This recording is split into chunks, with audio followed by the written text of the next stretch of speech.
नमस्कार, कैसे हैं आप सभी लोग। सत्ता में एक बार फिर से आपका स्वागत है। शुरुआत सत्ते पे सत्ता, यानी 7 खबरें, दिलचस्प जानकारियां एक साथ। पहले आपको कातिल गर्मी का नौतपा सीरीज का नया एपिसोड हम आपको दिखाने वाले हैं, जहां आज दिल्ली में हीट वेव ने सारे रिकॉर्ड तोड़ दिए हैं और पहली बार तापमान 52 डिग्री के पार। सोचिए कैसे अब गर्मी के चलते चलते लोगों की मौत हो रही है। इस पर आपको सावधान करने वाली कुंजी जरूर देखनी चाहिए। फिर ओडिशा के मुख्यमंत्री नवीन पटनायक के कांपते हुए हाथों पर शुरू हुई राजनीति की बात करेंगे, जिसमें आज प्रधानमंत्री मोदी के एक सवाल से सत्ता का नया कलेश शुरू हो गया है। आज पीएम मोदी ने कहा, नवीन पटनायक की बिगड़ती सेहत के पीछे कोई साजिश तो नहीं है, जांच कराएंगे। वैसे सत्ता का एक कलेश कन्याकुमारी में पीएम के ध्यान लगाने की खबर के बाद भी छिड़ गया है। राज्यसभा सांसद कपिल सिब्बल ने कहा है कि अगर पीएम प्रायश्चित करने जा रहे हैं तो अच्छा है। ममता ने बयान दिया कि अगर प्रधानमंत्री के ध्यान को टीवी पर दिखाया गया तो चुनाव आयोग से शिकायत करें। वैसे भारत में चुनाव के बीच पाकिस्तान से भी प्रधानमंत्री मोदी को लेकर एक बड़ी दिलचस्प खबर आई है। कैसे पाकिस्तान में पीएम मोदी की हार के लिए पाकिस्तान में दुआएं हो रही हैं और इंडिया गठबंधन को एडवांस में शुभकामनाएं भेजी जा रही हैं। एक वीडियो रील आपको तो जरूर देखनी चाहिए। और आज एक बड़ी खबर दिल्ली के मुख्यमंत्री अरविंद केजरीवाल को लेकर भी है, जिनकी 7 दिन की अंतरिम जमानत बढ़ाने की अर्जी को सुप्रीम कोर्ट ने नामंजूर कर दिया है। यानी अब अरविंद केजरीवाल को 2 जून को कोर्ट में सरेंडर करना ही होगा। हालांकि अरविंद केजरीवाल के पूर्व पीए विभव कुमार की जमानत याचिका पर दिल्ली हाईकोर्ट 31 मई को सुनवाई के लिए तैयार हो गया। आज सत्ता में आपको केजरीवाल का सिग्नेचर वाला नंबर गेम भी दिखाएंगे। उन्होंने टीवी 9 भारतवर्ष को एक्सक्लूसिव इंटरव्यू में 4 जून वाली लिखित भविष्यवाणी की है और इंडिया गठबंधन और बीजेपी की जो सीट बताई है वो काफी दिलचस्प है। आज राहुल गांधी भी पंजाब में मोदी सरकार की अग्निवीर स्कीम पर फिर फायर मोड में नजर आए। उन्होंने कहा कि इंडिया गठबंधन की सरकार आई तो अग्निवीर योजना को कूड़े में फाड़ कर फेंक देंगे। उन्होंने बीजेपी सरकार पर सेना को 2 हिस्सों में बांटने का आरोप लगाया। आज फिर हम सत्ता की शुरुआत एक ऐसी खबर से करने जा रहे हैं जो इस वक्त हमारे सभी न्यूज मित्रों के लिए सबसे ज्यादा जरूरी है। और यह खबर है उस गर्मी की जो अब डराने लगी है, जिसकी वजह से अब सड़क पर चलते चलते लोगों की मौत हो रही है, बच्चे बैठे बैठे बेहोश हो रहे हैं, अस्पतालों में मरीजों की लंबी लंबी लाइनें लग रही हैं। और इस कातिल गर्मी वाली नौतपा सीरीज का 3रा एपिसोड आप अब देखने जा रहे हैं, क्योंकि इस वक्त घर हो या दफ्तर, सुबह हो या शाम, सबकी जुबान पर एक ही बात, बहुत गर्मी। हमने सोमवार को इस गर्मी का 51 डिग्री वाला एपिसोड दिखाया था, मंगलवार को गर्मी का कॉन्क्रीट कनेक्शन समझाया था, लेकिन आज 3रे एपिसोड में हम यह बताएंगे कि कैसे धीरे धीरे गर्मी लोगों की जिंदगी छीन रही है, चलते फिरते लोगों की जान जा रही है। इसीलिए अब आपको बहुत ज्यादा सावधान रहने की जरूरत है। हालांकि दिल्ली और आसपास के कुछ इलाकों में रिकॉर्ड गर्मी के बाद बारिश भी हुई। खबर आ रही है कि कई जगह शायद 10 डिग्री भी तापमान गिर गया, ऐसी खबरें हैं, हम आपको आगे बताएंगे। लेकिन मौसम वैज्ञानिक इसे राहत नहीं मान रहे, क्योंकि अभी तो पूरा जून बाकी है। कैसे इस बार यह गर्मी बहुत मारक बन गई है, पहले यह देखिए। अब जरा इस ग्राफिक्स को ध्यान से देखिए और समझिए। आज दिल्ली में पारा रिकॉर्ड 52.3 डिग्री सेल्सियस दर्ज किया गया। कल 50 के करीब था तो 100 साल का रिकॉर्ड टूटा, आज नया रिकॉर्ड बन गया है। अफसोस ओलंपिक कुछ समय बाद है, हम वहां के रिकॉर्ड की बात करने से पहले दिल्ली में गर्मी के रिकॉर्ड की बात कर रहे हैं। लेकिन इस वक्त राजस्थान के सबसे ज्यादा शहर हीट वेव से जलते हुए तंदूर बन गए हैं। सिर्फ मंगलवार को राजस्थान में 16 लोगों की मौत हुई है। कोटा में पिछले 48 घंटों में सड़क पर 21 शव मिले हैं जिनकी गर्मी से मौत हुई है। और इस तरह राज्य में गर्मी से मरने वालों की संख्या 50 के पार पहुंच गई है।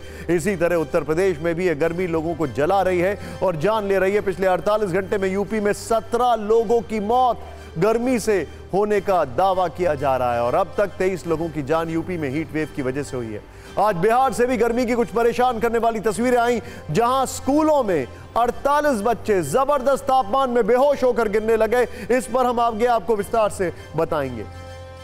लेकिन चिंता की बात यह है कि भारत के 17 शहरों में तापमान 48 डिग्री सेल्सियस के पार है। तो अपने आप में यह बहुत खतरनाक संकेत है। लेकिन आज जिस शहर की और जिस नंबर की सबसे ज्यादा चर्चा हो रही है वो है 52.3, जिसे आज दिल्ली के हीट वेव मीटर में रिकॉर्ड किया गया। 52.3। एक बार फिर सुनिए, आज दिल्ली के मुंगेशपुर में पारा 52.3 डिग्री रिकॉर्ड किया गया।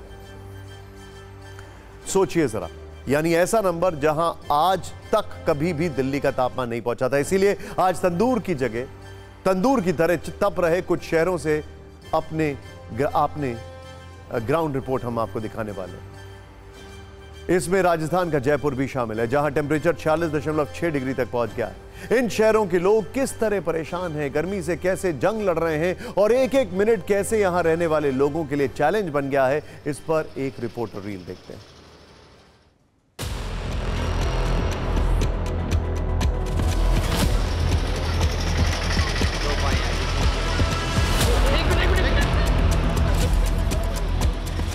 दिल्ली के मुंगेशपुर में कल अधिकतम तापमान 49.9 डिग्री सेल्सियस दर्ज किया गया, यानी कि 50 के करीब। और यहाँ पर लोगों को रहना वाकई में असहज हो रहा है। हाँ, गर्मी तो है ये भाई, नहीं होता गर्मी में क्या करें भाई, काम भी करने जरूरी है।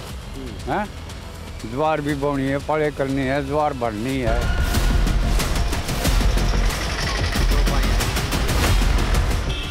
ज़्यादा पड़े बेटा, खूब ज़्यादा पड़े है, कति दल के अंत आग की तरह। ज़्यादा गर्मी के टाइम में अब दोपहर में नहीं निकलते, सुबह शाम आदमी अपना काम करता है। गर्मी तो और ज़्यादा ही है, बहुत ज़्यादा। एसी फेल हो रहे हैं, एसी फेल हो रहे हैं, बिल्कुल फेल। तो एसी आप लोग चलाते हो तो ठंडा नहीं कर पाता? अरे ठंडा इतना नहीं करता ना जितना पहले था। हमें पूरी महसूस हो रही, गर्मी बहुत ज़्यादा हो रही है। अब की बार सारे रिकॉर्ड तोड़ रखे, राजस्थान से भी ज़्यादा गर्मी अपने यहाँ हो रही है।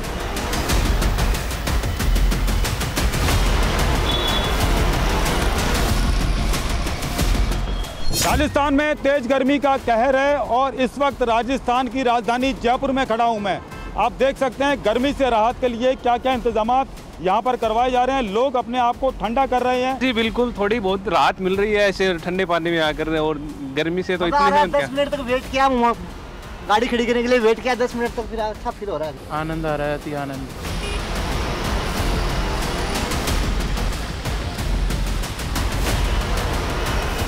सर अभी गर्मी ज़्यादा है तो 12 से 3 बजे तक का जो धूप का प्रकोप ज़्यादा रहता है, उसमें छाँव में रह के अपनी ड्यूटी करेंगे, साहब की तरफ से आदेश है। गर्मी का तो पता था, मगर इतनी ज़्यादा पड़ेगी ये नहीं पता था कि इतनी चुभने वाली गर्मी होगी। पर बहुत ज़्यादा गर्मी है। मैं तो यही सजेस्ट करूँगी कि पीते रहना चाहिए कुछ ना कुछ जिंदा रहने के लिए।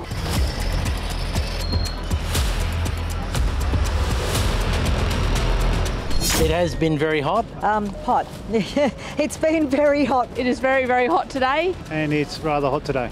It has been hot, but we are enjoying it.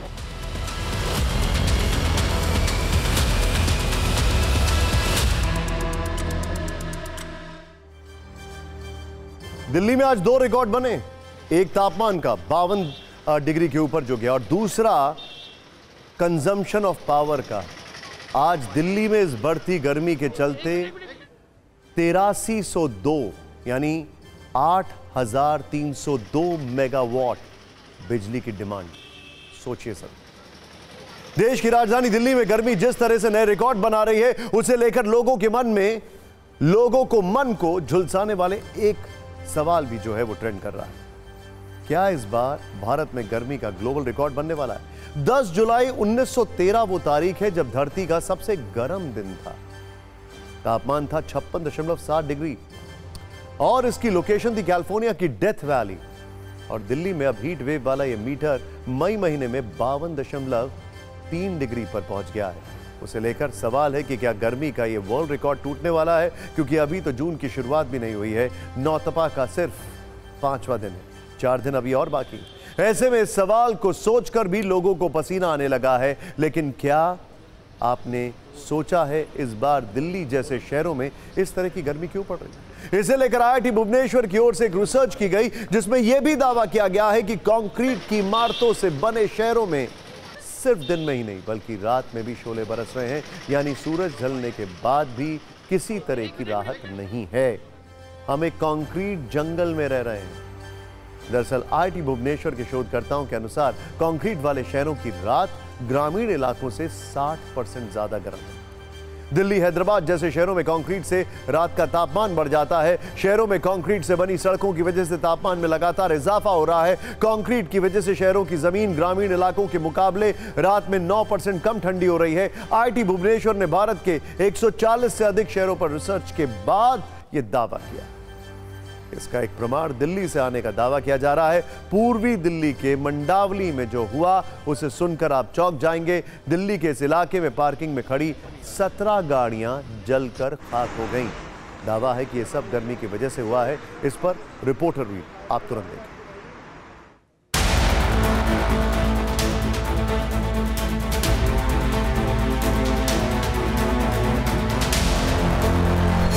Delhi के मंडावली इलाके में देर रात एक DDA पार्किंग में आग लगने की वजह से कई गाड़ियां जलकर राख हो गई। इस वक्त हम उसी DDA पार्किंग में मौजूद हैं जहां पर आग की घटना हुई। अभी तक तो कोई पता नहीं चला, पर बता रहे हैं कि रात के 1 या 2 बजे के बीच में आग लगी हुई है।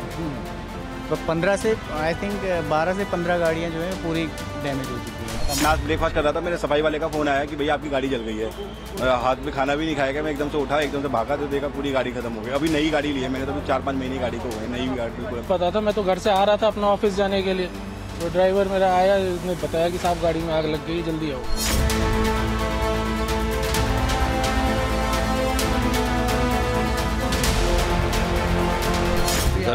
गर्मी भी ज़्यादा थी, उससे भी ज़्यादा कॉल मिल रही है, उसकी वजह से भी काफ़ी मशक्क़त। पेट्रोल की गाड़ियाँ थी, काफ़ी मशक्क़त के बाद वो बुझ गई थी, क्योंकि टैंक में आग लग जाती है तो फिर बड़ी मुश्किल हो जाती है। साफ है, लेकिन सब दारू पीने में मस्त रहता है। वो गाड़ी की कोई चिंता नहीं है, उन्हें किसी की चिंता नहीं है, उन्हें सिर्फ महीने की चिंता होती है। महीना होते पैसे मांगने लग जाते हैं, लाओ जी पैसे दो, लाओ जी पैसे। देखिए सामने वो कैमरा लगा है, बट वो काम नहीं करता है।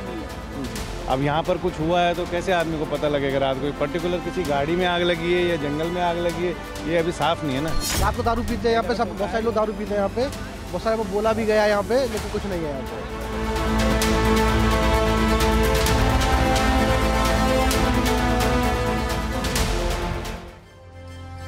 वैसे एक राहत वाला अपडेट यह है कि आज दिल्ली में जो बारिश हुई है उसके बाद दिल्ली के मुंगेशपुर का तापमान 40.4 डिग्री पहुंच गया है। यानी बारिश से यहां टेम्परेचर करीब 12 डिग्री कम हुआ है, जो कि एक अच्छी खबर है। लेकिन बिहार से गर्मी की कुछ चौंकाने वाली तस्वीरें सामने आई हैं, जिसमें चिंता के साथ साथ कई सवाल भी हैं। आज बिहार के 4 जिलों में अचानक कई छात्र छात्राएं बेहोश होकर गिरने लगी। बेगूसराय, शेखपुरा, सिवान और भागलपुर के अलग अलग स्कूलों में 48 बच्चे बेहोश हो गए, और वजह वही गर्मी जिसने कई बच्चों की जिंदगी को खतरे में डाल दिया है। इसके बाद तुरंत बच्चों को अस्पताल पहुंचाया गया, और ये सुनते ही बिहार की सत्ता में हड़कंप मच गया। सवाल ये भी उठा कि आखिर इतनी गर्मी में स्कूल खोले ही क्यों गए। और जब लोगों का गुस्सा ज्यादा होने लगा तो मुख्यमंत्री की ओर से तुरंत स्कूलों को बंद करने के निर्देश जारी कर दिए गए। स्कूलों को 30 मई से 8 जून 2024 तक बंद करने के लिए फैसला लिया गया है।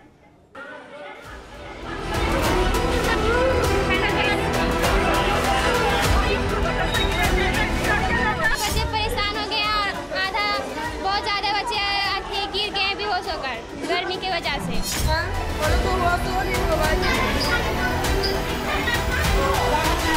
हमको छुट्टी चाहिए, सिर्फ पूरा बहुत आदमी गिर गया है।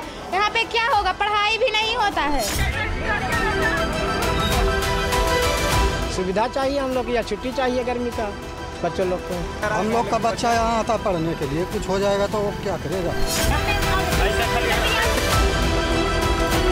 ये इलेक्ट्रोलाइट इम्बैलेंस हो रहा है, उसके चलते ये लोगों बच्चे को बेहोशी का, चक्कर आना, उल्टी होना, ये सब लक्षण दिखाई दे रहा है। आप तो जानते हैं कि मुख्यमंत्री की बात भी स्कूल की टाइमिंग को लेकर के नहीं सुनी जाती है, तो आप समझ जाइए कि क्या स्थिति है। पूरा देश लेवल पे देखना चाहिए कि देश लेवल पे किस तरीके से पढ़ाई होता है, उस तरीके से बिहार में होना चाहिए। इस पे बच्चे के साथ R&D नहीं होना चाहिए। गर्मी के कारण इस तरह के इंसिडेंट हो रहे हैं, उनको मॉनिटरिंग करने के लिए जितने भी हमारे प्रखंड शिक्षा पदाधिकारी हैं उनको निर्देशित किया गया है।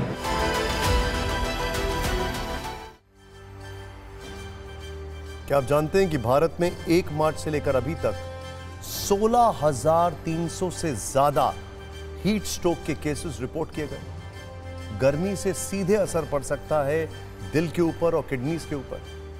खूब पानी पीजिए, कोशिश करिए कि छांव में रहें, ठंडक में रहें। मौसम की गर्मी के बाद अब राजनीतिक गर्मी का एहसास करिए, जिसमें कल की एक तस्वीर हमने आपको इसी शो में दिखाई थी, आज राजनीतिक चर्चाओं का विषय बन चुकी है। कुछ सेकंड की तस्वीर ओडिशा के मुख्यमंत्री नवीन पटनायक की है। कल एक रैली के दौरान जब वो मंच पर खड़े थे तो उनके हाथ कांप रहे थे। नवीन पटनायक के साथ बीजेडी के नेता वीके पांड्यन खड़े थे। जैसे ही कैमरे की नजर नवीन पटनायक के हाथों पर पड़ी, वीके पांड्यन ने उनके हाथ को पोडियम पर रख दिया ताकि वो कांपते हुए ना दिखे। कल की तस्वीर सोशल मीडिया पर छा गई, वायरल हो गई। अलग अलग तरह के कमेंट आने लगे। किसी ने इसे राजनीतिक मजबूरी तो किसी ने राजनीतिक क्रूरता माना। लोग सवाल उठाने लगे, जब नवीन पटनायक इतने बीमार हैं तो वो राजनीतिक रैलियां क्यों कर रहे हैं? क्या वो खुद राजनीतिक रैली कर रहे हैं या उनसे रैलियां करवाई जा रही हैं? इन सवालों और चर्चाओं के बीच देश के प्रधानमंत्री नरेंद्र मोदी आज ओडिशा में चुनाव प्रचार करने पहुंचे, जिसमें उन्होंने नवीन पटनायक की सेहत पर सवाल उठाए। उन्होंने कहा कि पिछले 1 साल के अंदर नवीन पटनायक की तबीयत अचानक से कैसे खराब हो गई? नवीन बाबू की तबीयत खराब होना कहीं किसी साजिश का हिस्सा तो नहीं? आखिर ओडिशा के सीएम की तबीयत लगातार क्यों गिरती जा रही है? अपने भाषण में उन्होंने 3 सवाल उठाए, फिर सरकार बनने पर नवीन पटनायक की सेहत की जांच कराने का ऐलान कर दिया। बीजेपी लगातार इसे मुद्दा बना रही है। बीजेपी के इन बयानों के बाद आज नवीन पटनायक ने एक प्रेस कॉन्फ्रेंस की। उन्होंने पीएम को जवाब दिया और कहा कि अगर उन्हें मेरी चिंता थी तो फोन कर लेते, मेरे स्वास्थ्य के बारे में अफवाह फैलाई जा रही है।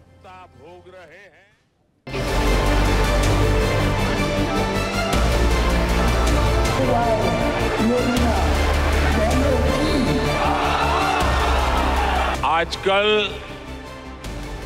नवीन बाबू के सभी शुभचिंतक बहुत चिंता में है। वो ये देखकर बहुत परेशान है कि पिछले 1 साल में अचानक नवीन बाबू की तबीयत इतनी कैसे बिगड़ गई। बरसों से नवीन बाबू के करीबी रहे लोग अब जब मुझसे मिलते हैं तो जरूर नवीन बाबू की तबीयत की चर्चा करते हैं। वो बताते हैं कि नवीन बाबू अब खुद से कुछ कर नहीं पा रहे हैं।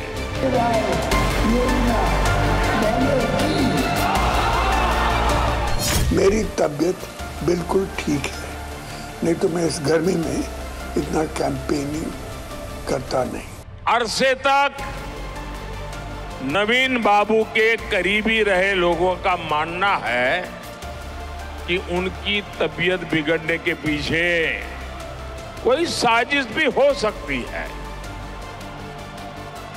सवाल ये कि नवीन बाबू की तबीयत खराब होने के पीछे क्या कोई षड्यंत्र है क्या? कहीं इसमें उस लॉबी का तो हाथ नहीं है ना, जो नवीन बाबू के नाम पर पर्दे के पीछे उड़ीसा में सत्ता भोग रहे हैं। आप सोचिए, इलेक्शन टाइम है और ये कहा है वोट्स मिलने के लिए, और क्या।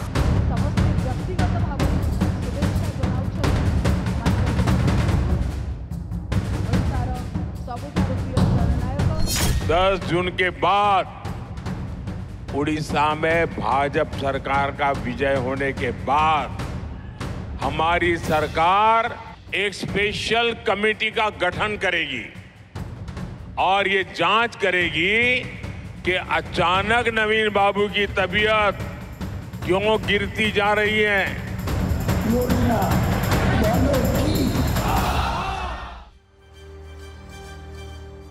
वैसे सुना है हमने, लोग कहते हैं, पता नहीं, कंफर्म नहीं कर सकते, कि सत्ता और सेहत का कुछ ना कुछ तो कनेक्शन होता है। ओडिशा से पहले पीएम मोदी ने पश्चिम बंगाल के मथुरापुर में एक रैली की, जहां उनके टारगेट पर पश्चिम बंगाल की मुख्यमंत्री ममता बनर्जी थी। पीएम मोदी ने आज की रैली में ममता बनर्जी पर ट्रिपल अटैक किया।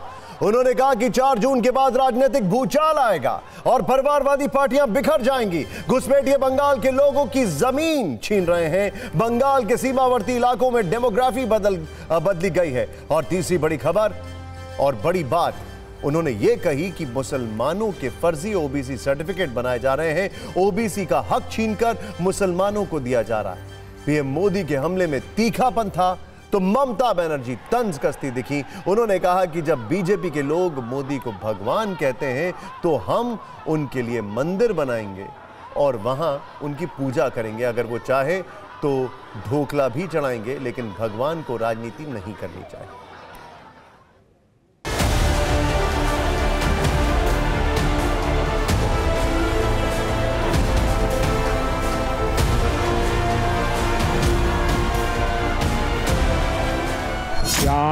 जून के बाद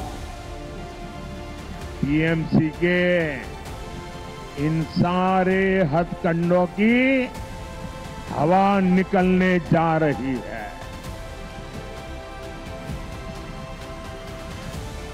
हमारे मतुआ समाज, नाम शूद्र समाज को उसके अधिकार मिलकर के रहेंगे, ये मोदी की गारंटी है।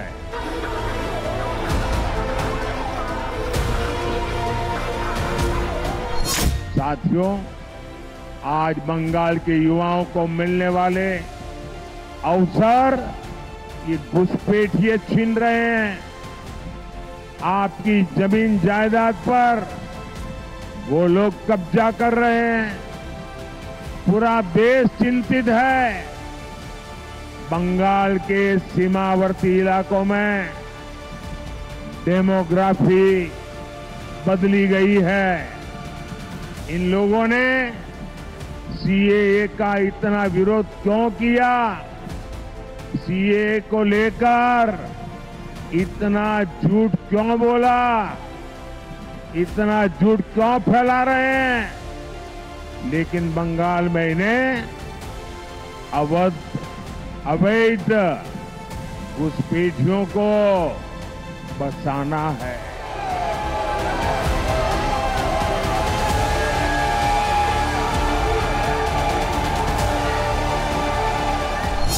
हमारे संविधान ने दलितों, पिछड़ों को आरक्षण दिया है, लेकिन बंगाल में उस आरक्षण की खुली लूट हो रही है। मुसलमानों के फर्जी ओबीसी सर्टिफिकेट बनाए जा रहे हैं। ओबीसी समाज का हक छीनकर मुसलमानों को दिया जा रहा है। वैसे जुबानी जंग के बीच अब एक लिखित भविष्यवाणी की बात करते हैं जो दिल्ली के मुख्यमंत्री अरविंद केजरीवाल ने की है। टीवी 9 भारतवर्ष से खास बातचीत में दिल्ली के सीएम ने बकायदा अपने हाथ से लिख कर दिया है कि 4 जून को इंडिया गठबंधन को 300 सीट और एनडीए गठबंधन को सिर्फ 200 सीट मिलेंगी। उन्होंने इस बात को एक सादे पन्ने पर लिखकर उसके नीचे अपने हस्ताक्षर भी किए। इस बातचीत में अरविंद केजरीवाल ने यह भी दावा किया है कि उनके ऊपर झूठे केस हैं और बीजेपी ने मनीष सिसोदिया और सत्येंद्र जैन को पार्टी में शामिल होने पर बेल दिलाने का ऑफर दिया है, लेकिन उन्हें यह ऑफर नहीं मिला है। इस विस्फोटक इंटरव्यू से हमने आपके लिए एक छोटा सा हिस्सा निकाला है, इसे सुनिए। जब आप जेल से बाहर आए तो आपने कहा कि मोदी जी तय करते हैं कि कौन अंदर रहेगा, कौन बाहर रहेगा। तो इस पर उन्होंने कहा कि आप देश के संविधान और कानून को पढ़ लीजिए। जब अभी मनीष जी और सत्येंद्र जी जेल में हैं, उनके पास कोई मैसेज लेके गया बीजेपी में आ जाओ तो आपकी बेल करवा देंगे। कौन करवा देगा? कैसे करवा देगा? किससे करवा देगा?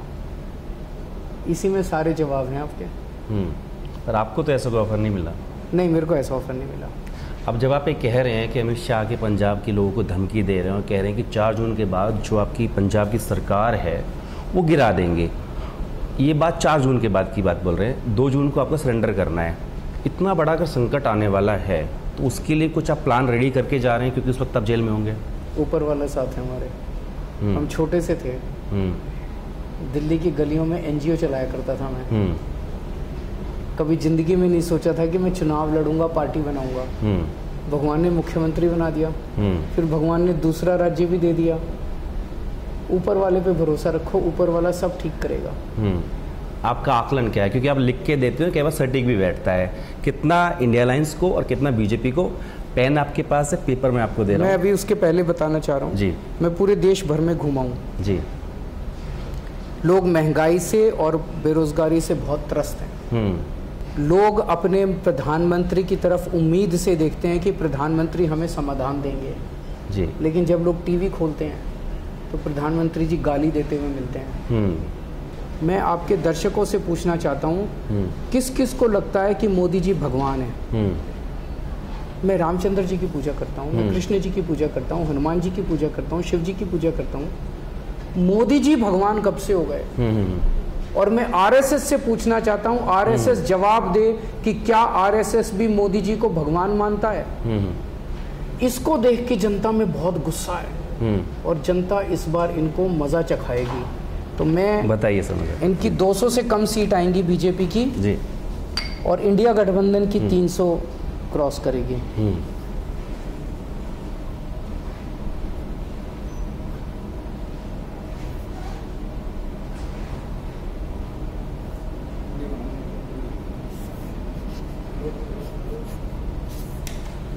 बिल्कुल, सब समय देने के लिए शुक्रिया। तो दिल्ली के मुख्यमंत्री अरविंद केजरीवाल ने कहा है कि बीजेपी की 200 से नीचे रहेगी और इंडिया गठबंधन की 300 यानी कि सरकार बन रही है। बिल्कुल। सत्ता में अब बात करते हैं भारत की रक्षा शक्ति वाली कुंजी की, जिसको देखने के बाद भारत के दुश्मन डिप्रेशन में चले जाएंगे। प्रतियोगिता से लेकर जंगी पराक्रम तक हर तरफ जय हिंद वाली जयकार है, जिससे चीन से लेकर पाकिस्तान तक देश के सभी दुश्मनों में डर और दहशत नेचुरल है, स्वाभाविक है। सबसे पहले आपको प्रतियोगिता वाली वो कुंजी दिखाते हैं जिसमें भारत की जीत और चीन की करारी शिकस्त है। यह देखिए जरा, इस वीडियो कुंजी में हम आपको जो दिखाने वाले हैं उसको देखने के बाद आज चीन के राष्ट्रपति शी जिनपिंग को एहसास जरूर होगा कि चाहे गलवान का मैदान हो या फिर खेलकूद वाला मंच, भारत के बदलाव बल्कि भारत के बलवाल हर क्षेत्र में जिनपिंग ब्रिगेड को चित करने का मादा रखते हैं। सत्ता की राफेल कुंजी भी चीन की साजिशों को खत्म करने वाली है, क्योंकि इसमें समुद्री राफेल वाली डील है। जिनपिंग के जल वाले छल से दुनिया वाकिफ है। आज हम जिनपिंग को हिंदुस्तान की समुद्री वाली नई शक्ति से वाकिफ कराएंगे, जो फ्रांस के सौजन्य से भारत को बहुत जल्द मिलने वाला। इसको लेकर डील बस फाइनल होने वाली है। भारत और फ्रांस में बातचीत हो चुकी है, डील पर मोहर लगने का इंतजार है। भारत की तीसरी T-90 भीष्म टैंक वाली शक्ति है, जिसका नया अवतार बहुत घातक और विनाशक होने वाला है। ये सिर्फ दुश्मन कैंप में ज्यादा गोले नहीं बरसाएगा, बल्कि नई तकनीक के साथ युद्ध में गेम चेंजर भी बनेगा। इस अवतार का नाम MK3 है। आपको बताएंगे कि किन नई शक्तियों के साथ ये टैंक दुश्मनों के इरादों को सेकंडों में कुचल सकता है। सबसे पहले बात करते हैं हिंदुस्तान के उस दम की जिसके आगे जिनपिंग और उनकी सेना के जवानों की चीनी जो है वो कम पड़ गई, यानी करारी हार हो गई। सूडान में मंगलवार को भारतीय जवानों और चीनी सैनिकों के बीच रस्साकशी का वॉर गेम आयोजित किया गया था। इस खेल को संयुक्त राष्ट्र शांति मिशन ने आयोजित कराया था। जैसा कि आप वीडियो में देख सकते हैं, दोनों देशों के सैनिक पूरी ताकत लगा रहे हैं, लेकिन भारतीय जवानों की शक्ति के सामने शी जिनपिंग के सिपाही ज्यादा देर तक नहीं टिक पाए। इस प्रतियोगिता में भारत के जवानों की जीत हुई। भारतीय सेना के अधिकारियों ने इसकी पुष्टि भी की है। खेल के दौरान भारत की महिला सैनिक रस्साकशी में भाग ले रहे जवानों का हौसला बढ़ाती नजर आई। वहीं चीनी सैनिकों ने भी अपने देश का झंडा लेकर अपने साथियों की हौसला अफजाई की। इस दौरान दोनों देशों के सैनिकों का, अब देखिए फिर से ये हूटर जी आ गए, लेकिन इस शक्ति से आपको एहसास हो गया होगा कि गलवान में हमने उनको कैसे दबा दिया था, कुचल दिया था। नमस्कार, हमारी रील्स को शेयर करिए। अभी इजाजत दीजिए।